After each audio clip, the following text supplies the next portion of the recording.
इस खास विश्लेषण में स्वागत है जहां हम ट्रेडिंग साइकोलॉजी की गहराइयों में उतरने वाले हैं। आज हम मशहूर ट्रेडिंग कोच मार्क डगलस की शिक्षाओं के जरिए एक बेहद दिलचस्प कॉन्सेप्ट को डिकोड करेंगे।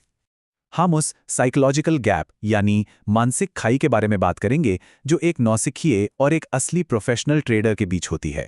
चलिए सीधे शुरू करते हैं। शुरुआत करते हैं एक बहुत ही गहरे विरोधाभास यानी एक पैराडॉक्स से।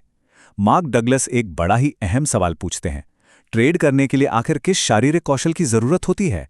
सच कहें तो बस एक माउस को पकड़ने और क्लिक करने की क्षमता। इसमें कोई शारीरिक मेहनत नहीं लगती है और सच मानिए बिल्कुल यहीं से पैदा होता है एक बहुत ही खतरनाक भ्रम। ये भ्रम कि ट्रेडिंग करना अपने आप में बहुत आसान काम है। और इसी भ्रम से जन्म होता है हमारी सबसे बड़ी समस्या का, जिसे कहते हैं द प्रॉफिट गैप। आसान शब्दों में कहें तो यह किसी ट्रेडिंग स्ट्रैटेजी की असली क्षमता और ट्रेडर को मिलने वाले वास्तविक परिणामों के बीच का एक बहुत बहुत बड़ा अंतर है। अब सबसे चौंकाने वाली बात यहाँ ये है कि इस प्रॉफिट गैप को आप चार्ट्स या बाजार के बारे में और ज़्यादा पढ़ाई करके नहीं भर सकते। इसे केवल और केवल खुद के बारे में, अपने खुद के मनोविज्ञान के बारे में गहराई से सीख कर ही भरा जा सकता है। तो फिर वो मुख्य अंतर क्या है जो एक प्रो को बाकी सबसे अलग बनाता है? एक प्रोफेशनल ट्रेडर और एक सामान्य रिटेल ट्रेडर के बीच का सबसे बड़ा फर्क है बिना किसी डर के ट्रेड करने का कौशल। जी हां, ये एक सीखी जाने वाली स्किल है। एक प्रोफेशनल बिना किसी हिचकिचाहट, संकोच या अंदरूनी कश्मकश के अपने ट्रेड को एग्जीक्यूट करता है, जबकि दूसरी तरफ एक रिटेल ट्रेडर हमेशा डर और हिचकिचाहट से घिरा रहता है और यही चीज आगे चलकर उसकी सबसे बड़ी गलती बन जाती है। अगर हम बाजार में मौजूद लोगों को बांटें तो मुख्य रूप से 3 तरह के ट्रेडर्स होते हैं। लगातार जीतने वाले, लगातार हारने वाले और इन दोनों के बीच आते हैं बूम एंड बस्टर्स। ये वो लोग हैं जो कभी कभी तो छप्पड़ फाड़ के पैसा बनाते हैं लेकिन फिर अचानक सब कुछ गवा बैठते हैं। और ऐसा इसलिए नहीं होता कि उनका मार्केट डेटा गलत था, बल्कि इसलिए होता है क्योंकि वो भयानक भावनात्मक गलतियां करते हैं। जबकि प्रोफेशनल्स के लिए निरंतरता यानी कंसिस्टेंसी ही इकलौता लक्ष्य होता है। भाग 1, the agitation, the high stakes of emotional trading. आइए इसे एक असली कहानी से समझते हैं। बात 1980 के दशक की है। मार्क डगलस ने $9.75 प्रति ऑन्स के भाव पर सिल्वर खरीदा था। बाजार थोड़ा सा गिरा और उनके ब्रोकर ने बार बार हेजिंग करके उनका नुकसान और फीस दोनों बढ़ा दिए। फिर अचानक एक दिन बाजार लिमिट अप हो गया, जिसका मतलब है कि कीमतें इतनी तेजी से ऊपर भागी कि ट्रेडिंग ही रोक दी गई। ये सिलसिला पूरे 30 दिनों तक चला और सिल्वर की कीमत $49 प्रति ऑन्स तक पहुंच गई। जरा सोचकर देखें, मार्क इस ट्रेड से पूरी तरह बाहर थे।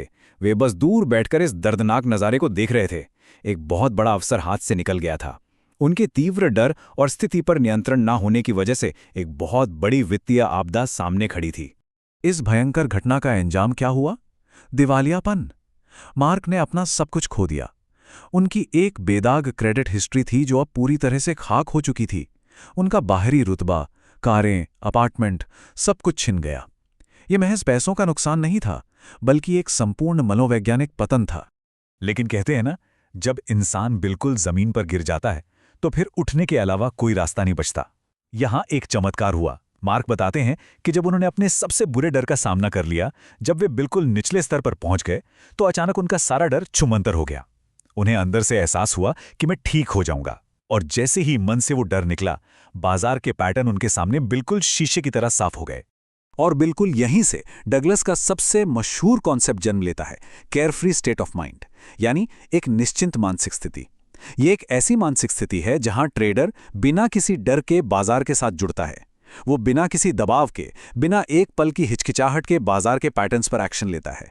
बिना किसी संघर्ष के सहजता से मुनाफा कमाने की असली चाबी यही है।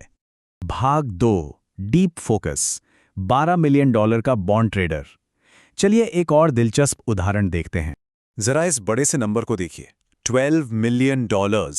ये कहानी है शिकागो बोर्ड ऑफ ट्रेड के एक फ्लो ट्रेडर की।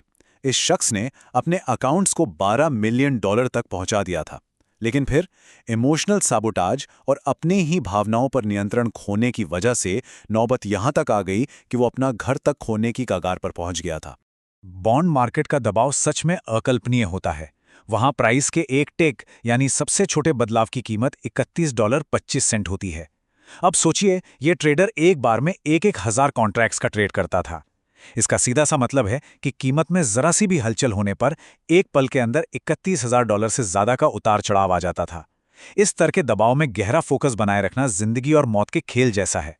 और इतने भारी दबाव के बीच एक भयानक वास्तविकता छुपी होती है जिसे प्राइस वैक्यूम कहा जाता है।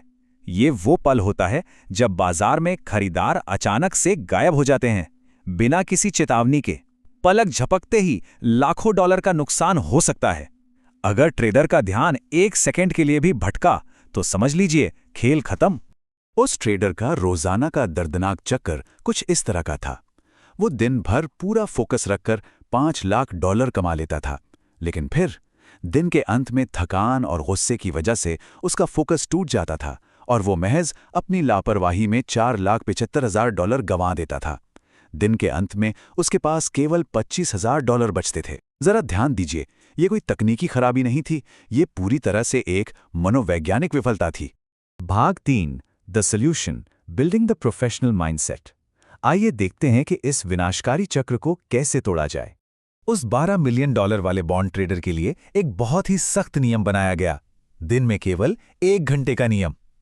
ऐसा इसलिए क्योंकि वो केवल 1 घंटे तक ही अपना फोकस बिना किसी चूक के बनाए रख सकता था। अपनी मानसिक एकाग्रता को चरम पर रखने और किसी भी तरह की लापरवाही से बचने के लिए उसे सख्त हिदायत दी गई कि वो केवल उसी 1 घंटे के भीतर ट्रेड करेगा। एक प्रोफेशनल माइंडसेट बनाने का एक और बेहद जरूरी पहलू है सामान्य नुकसान यानी नॉर्मल लॉसेस को समझना।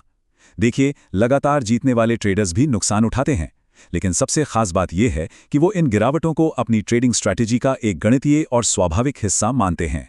वो इन नुकसानों को कभी भी अपनी व्यक्तिगत या भावनात्मक विफलता के रूप में नहीं देखते। तो फिर एक प्रोफेशनल की तरह सोचने का आखिर सार क्या है? अपनी उस पुरानी आम मानसिकता को छोड़कर एक प्रो माइंडसेट विकसित करना बहुत जरूरी है। इसका सीधा सा अर्थ है बिल्कुल बिना किसी डर के ट्रेड करना, बिना एक पल की हिचकिचाहट के एग्जीक्यूट करना और कंसिस्टेंसी को अपना इकलौता लक्ष्य मानना। एक निश्चिंत मानसिक स्थिति यानी care free state of mind विकसित करना और अपने फोकस को टाइम बॉक्स करना बेहद जरूरी है। और हाँ, इस लक्ष्य को हासिल करने के लिए हर रोज ट्रेड एग्जीक्यूशन का एक मानसिक अभ्यास यानी मेंटल रिहर्सल रूटीन बनाना चाहिए। साथ ही अपने इमोशनल ट्रिगर्स को पहचानना भी उतना ही जरूरी है, ताकि बाजार में आपकी प्रतिक्रिया हमेशा शांत, स्थिर और पूरी तरह केयर फ्री रहे। अब अंत में एक बहुत ही गहरा सवाल छोड़कर जा रहे हैं। क्या एक ट्रेडर का सबसे बड़ा दुश्मन ये बाजार है या उसका अपना खुद का डर? इस पूरे विश्लेषण से एक बात तो बिल्कुल शीशे की तरह साफ हो जाती है कि बाजार में कामयाबी पाना असल में गहरी मनोवैज्ञानिक आत्म महारत यानी सेल्फ मास्टरी की ही एक यात्रा है। इस विश्लेषण में आज के लिए बस इतना ही। इस सवाल पर जरूर विचार कीजिएगा और अपनी ट्रेडिंग मानसिकता को अगले स्तर पर ले जाने की तैयारी शुरू कर दीजिए।